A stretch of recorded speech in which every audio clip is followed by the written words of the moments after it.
अजय आशीर्वाद जी, इसका जो राजनीतिक संदेश क्या जाएगा?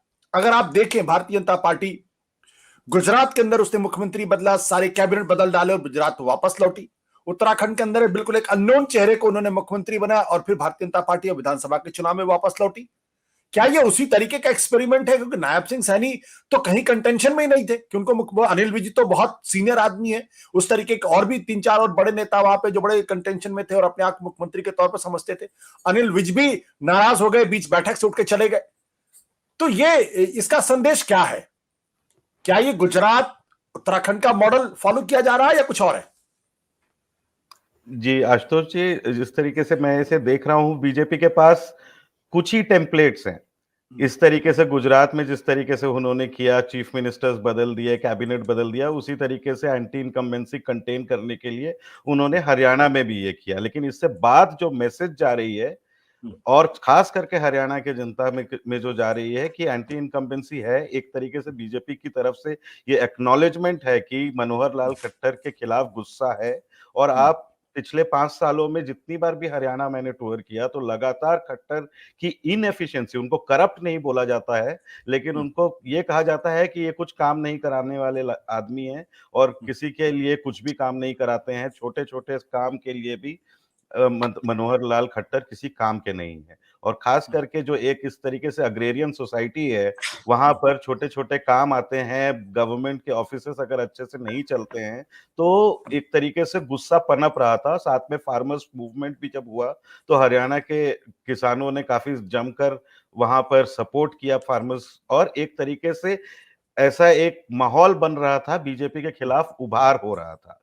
अब 2014 में जब बीजेपी आई थी, तो किस आधार पर आई थी? उन्होंने एक जिस तरीके से उन्होंने गुजरात में एंड उस समय पाटीदारों के खिलाफ जो डोमिनेंट कम्युनिटी के अगेंस्ट जो राजनीति की, चाहे वो मराठा हो यहाँ पे या महाराष्ट्र में या उत्तर प्रदेश में जो यादव है, उनके अगेंस्ट क्या यहाँ पर भी उन्होंने जाट जाट के खिलाफ एक पॉलिटिकल रेटोरिक उन्होंने चलाया कि हमेशा जाट ही पॉलिटिकल पावर लेकर बैठते हैं।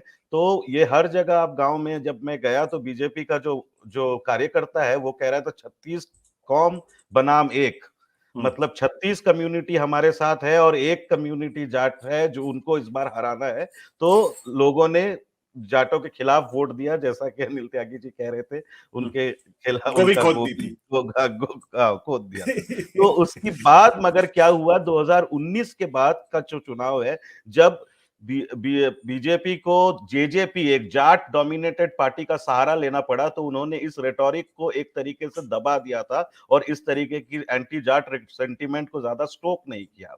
अब जब चुनाव सामने आ रहे हैं तो उनके पास कोई चारा नहीं बच रहा है, मगर जब इतने एंटी इनकम्बेंसी के बावजूद उनको अगर जीतना है तो बीजेपी के पास एक और दूसरा टेम्पलेट है जो पूरे देश भर में वो करते हैं, वो है ध्रुवीकरण की राजनीति। चाहे वो धर्म के आधार पे हो, चाहे वो इस तरीके से डोमिनेंट कास्ट जो है उसके उसके अगेंस्ट हो। तो यहाँ पे फिर से वो 36 बनाम जाट का एक नारा देंगे अभी, और उस तरीके से पूरे जो एक ओबीसी कम्युनिटी, दलित और जो नॉन जाट कम्युनिटीज को एकत्रित करने का एक दांव खेला है बीजेपी ने। मेरे हिसाब से ये उन्होंने करने की कोशिश की, और साथ में ये भी किया है, उनको लगा कि इतना जो जो ऑपोजिशन फोर्स है वो जाट के नेतृत्व में हो रहा है, तो जेजेपी को अगर हम अपने से अलग कर दें, जानबूझकर भगा दें, तो जो आईएनएलडी और कांग्रेस का एक गठबंधन बनने की कोशिश अगर हो रही थी, तो वहां जाट वोट डिवाइड हो जाएगा और उनको उसका इलेक्टोरल फायदा मिलेगा।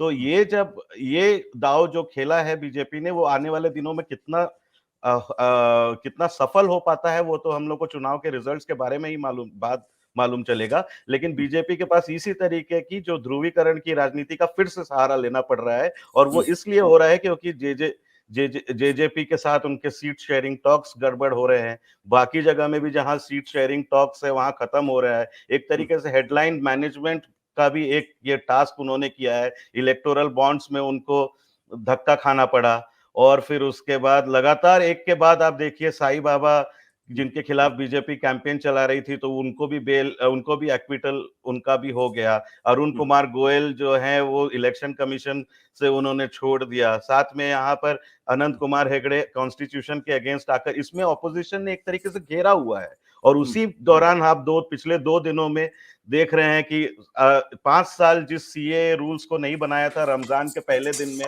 आपने सीए रूल्स बना दिया, और आज इस तरीके से, तो दोनों ही ध्रुवीकरण राजनीति के अंतर्गत आती है, जहां एक तरफ धार्मिक ध्रुवीकरण करने की कोशिश किया जा रहा है, एक तरफ जाति के आधार पर ध्रुवीकरण करने की कोशिश। मैं इस प्रिया क्या सत्य हिंदी का ऐप डाउनलोड करें गूगल प्ले स्टोर पर।